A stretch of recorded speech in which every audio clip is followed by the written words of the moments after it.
At the age of 15, young Brittany Mancini tried marijuana for the first time. In the years to come, her life would spiral out of control, and then...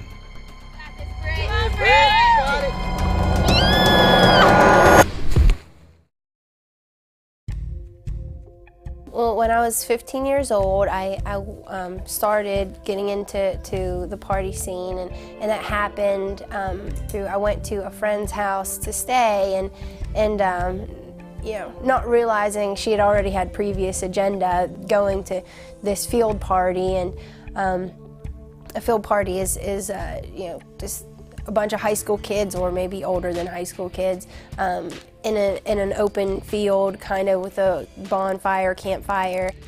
As a 15-year-old, I was just kind of, you know, especially without God in my life, like I was looking for that acceptance, that fit where I could, you know, really just feel comfortable and like I fit in. And when I was 17 years old, I sniffed my first bag of heroin, with never the intention that I was going to be a junkie. Her fun soon turned into an addiction and then a corrupt lifestyle. But after a while, she decided that she needed to get clean. You realize it's not fun anymore. Like, I mean, once you're starting to shoot up, it's not fun anymore. Another party, Brittany was introduced to the concept of a life with Jesus. There was a junkie who was shooting dope right next to me in the same basement, who started telling me about Jesus. And I thought, you know, this sounds good and this sounds right, but when he mentioned Jesus, it really was a spark of hope in my hopeless world. My parents welcomed me back home. They let me come in, and as I went to church with them, I remembered, you know, what I learned about Jesus, and how I knew that there was some life and there was something in that. Like, I didn't know what yet, and as life came into me, death had to go in the other direction. As light came into me, darkness had to go in the other direction. The next day, after the last time I got high, I remember just having this understanding that I knew God had given me. I created you for a great purpose, and I have not gotten high since then. Actually, 3 weeks after that, I was totally delivered from smoking cigarettes also. Then God revealed his plan to Brittany. He wanted me to help open a faith-based recovery center. These ideas were flowing so rampantly out of my mind and out of my heart that I knew it was from God. Brittany didn't have much time for such a detailed project, so the idea got pushed aside.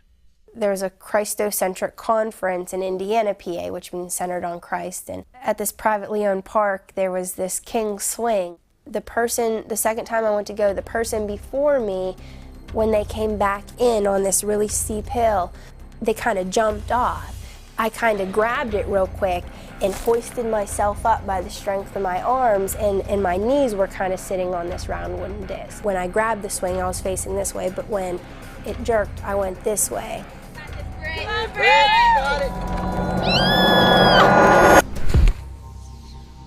Brittany fell more than 35 feet to the ground. The doctor had to break the news to her mother and father. Brittany might not survive. I had chipped, cracked, and fractured vertebrae from the top of my neck to the base of my spine, and then my wrist, it needed reconstructed in 3 areas. My collarbones, they cracked and they punctured my lungs, and actually from the impact of the fall, my lungs actually collapsed and were badly bruised and filled with a lot of blood. On my left side, 10 fractured ribs on my left side, and 4 to 8 on my right side. Some were just badly bruised. Brittany's recovery went miraculously faster than expected. She was able to leave only 12 days after her accident without the help of a wheelchair or crutches. When I got to church that Sunday, people were like they thought I was going to be in the hospital for another month or 2. And then God moved again. It was clear that God was not finished with Brittany. Pastor Henry said, "Britt, come over here," and so I walked over, and he showed me these pictures. These are the buildings where we're going to open our faith-based recovery center. In June of 2010, Brittany was working at the Father's Heart Ministry. In July of 2010, we opened up the women's home to receive women who struggle with life-controlling issues such as drug addictions, alcohol addictions, eating disorders, self-mutilation, cutting, or just emotional problems. And God is love, that God is He is deliverer, He's the bondage breaker, He's the healer, and I want them to have that same hope, that same spark of hope that I had when I was bound in addiction, that there is a way out, and Jesus Christ is it. Brittany made the choice to change. Through clear direction and a life-changing miracle, she is an example of how God's love can work for you.